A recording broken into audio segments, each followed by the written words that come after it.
Duke at Florida State. Florida State favored by 14 points at the time of us being live. 7:30 Eastern on ABC for Florida State. Now, another hurdle in front of them.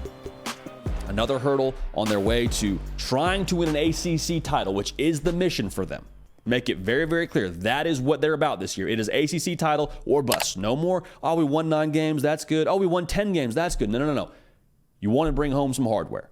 And teams that bring home hardware, teams that lift trophies, they bring it in every single spot. The win last week against Syracuse gave me some encouragement if I'm watching Florida State. I think they're starting to find their mojo. Now for Duke, hey, don't look now. Duke is pacing for an ACC title appearance. Like Duke, their loss to Notre Dame was not a conference loss. They're right on track to make the ACC title. Now, you still got Louisville to talk about. We'll see what UNC is a little bit later in the year. But I'm just saying, at this point in time, Duke is a football school. So we're going to talk about them that way. Now, this line from Vegas leads me to believe they do not think Riley Leonard is playing in this football game. If Riley Leonard were playing in this football game, I would not expect Florida State to be favored by 14 points. Mike Norvell, however, did say Florida State is preparing for Riley Leonard to play. Now, if he were to play, obviously that would be a huge advantage to Duke. We're going to break this game down right now, trusting Vegas and trusting that Riley Leonard is not going to play in this game. So a big question for me is the Duke secondary and how they distribute resources against this Florida State pass-catching group. Because we talk about this with Florida State a lot whenever we break down one of their games. Like, it could just be the game breaker for the Noles. Like, we went and saw them against Clemson in Death Valley. Electric atmosphere. That place was rocking. Overtime kind of game. Florida State ran the ball for 20 yards. 20 yards. And still found a way to win that football game. Now, there's a defensive touchdown baked into that score, but I'm just saying, like, that could end up being just like the well they keep going back to. We're going to go to it until you stop it. Johnny Wilson, the 6'15" wide receiver for Florida State. Mike Norvell said they feel really good about him. I'm expecting him to play in this game based on how they're talking about it. Duke has also been really good against the pass. Duke's only allowing 180 pass yards per game. Now, to be fair, they have not seen a test like Florida State to this point in the year. Notre Dame, I guess, is the next best thing if you're trying to find a comp for talent roster-wise against Duke. But, like, I mean, even in that game, I thought Mitchell Evans played phenomenal, the tight end for Notre Dame. So that's kind of my question here. If Florida State's able to score points through the air, you'd imagine that happens in bunches. You would imagine that kind of puts pressure on Duke to match scores. And if Riley Leonard plays, maybe this conversation changes. But potentially, you're playing with the backup quarterback in Henry Beelan, who went 4 for 12 last week against NC State. I don't think that there's a tremendous jump from that week to this week for Duke's offense. That would concern me if I'm a Duke football fan. I don't know how you match scores with Florida State if they're scoring at that clip, throwing the ball through the air. Now, if you do kind of hang around and you are able to kind of manage that pass game, if you're Duke, well, then you give yourself a chance to, just like I said, hang around, stay in it, take your shots, trade blows, and be able to make this a game in the fourth quarter. That would also probably dial back that crowd noise quite a bit, which you would love for your backup quarterback. Something to watch for here. There's going to be a lot of attention demanded from Keon Coleman because he's, I think, arguably the best receiver in college football. Marvin Harrison Jr. probably has that title, but I think Keon Coleman is right up there with him, to be real with y'all. And if Johnny Wilson plays in this game, that's going to put a lot of pressure on the edge of this defense, on the perimeter side. Like, the safeties have to respect the deep ball from either of those cats. So what does that mean? The middle of the field for Florida State could be there. We saw Mitchell Evans have a day for Notre Dame, the tight end for the Irish. Tight end for Florida State, Jaheim Bell. I think this kind of could be that game where we talk about him a lot the Sunday after, with him having a big day. So keep an eye on that. Now, the spread is Florida State minus 14, as we've already told you in this game. Anytime we have a double-digit spread like this, it would be easy just to pick Florida State outright. So I got to tell you, like, what the non-negotiables are for me. If Duke's going to win this football game, there's a couple of them. The first of which being they have to be able to run the football. Even with Riley Leonard, if he plays in this game, I need Duke to have some kind of output on the ground. It would control the game. It would limit possessions for that Florida State offense. It would take the crowd out of it. Like, that's just a whole situation that steadies everybody's hand. Everybody kind of just calms down a little bit if you're able to run the football if you're Duke. That would be true to their identity too. They're a team that wants to control the line of scrimmage. They want to push you around.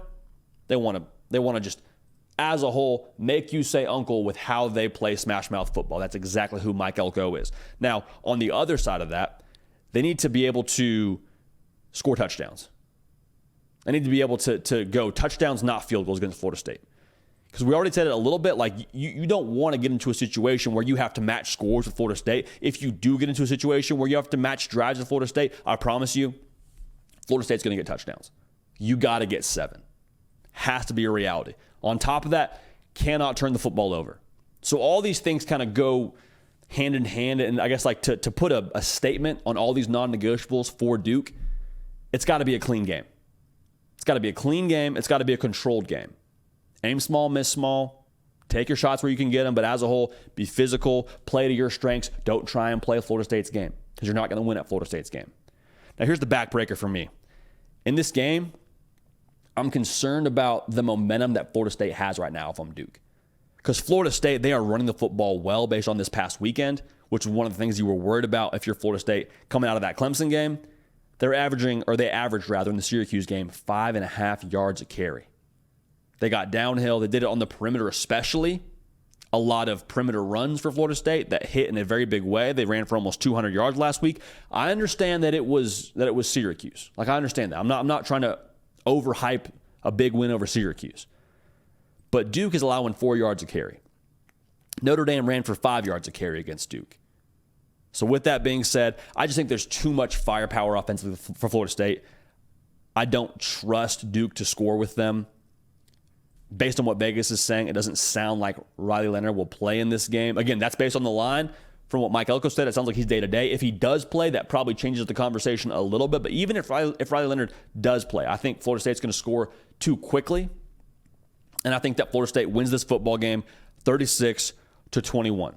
Meaning Florida State clears another hurdle, keep on charging towards that ACC title appearance in Charlotte.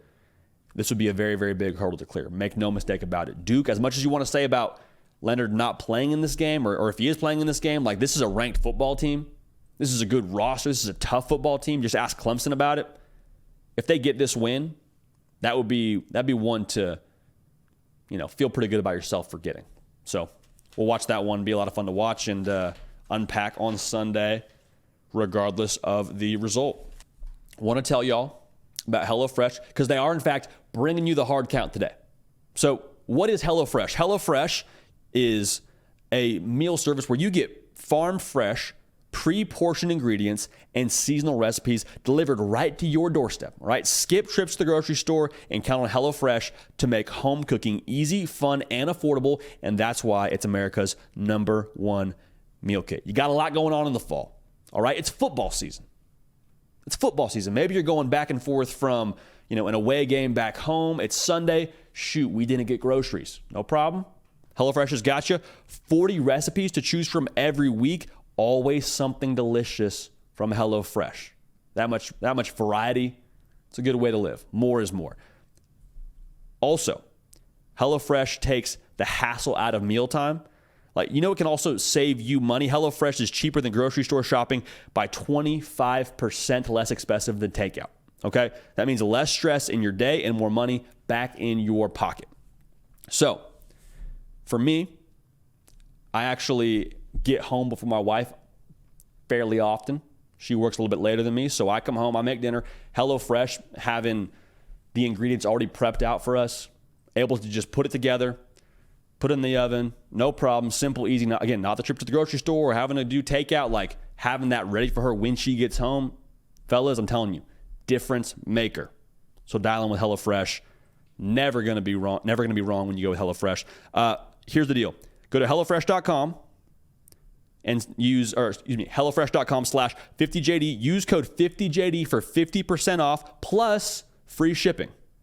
All right, so go to HelloFresh.com/50JD. Use code 50JD for 50% off plus free shipping. We're going to go ahead and link that for you in the description to this video or in the podcast, wherever you're listening. HelloFresh taking care of you. Again, America's #1 meal kit.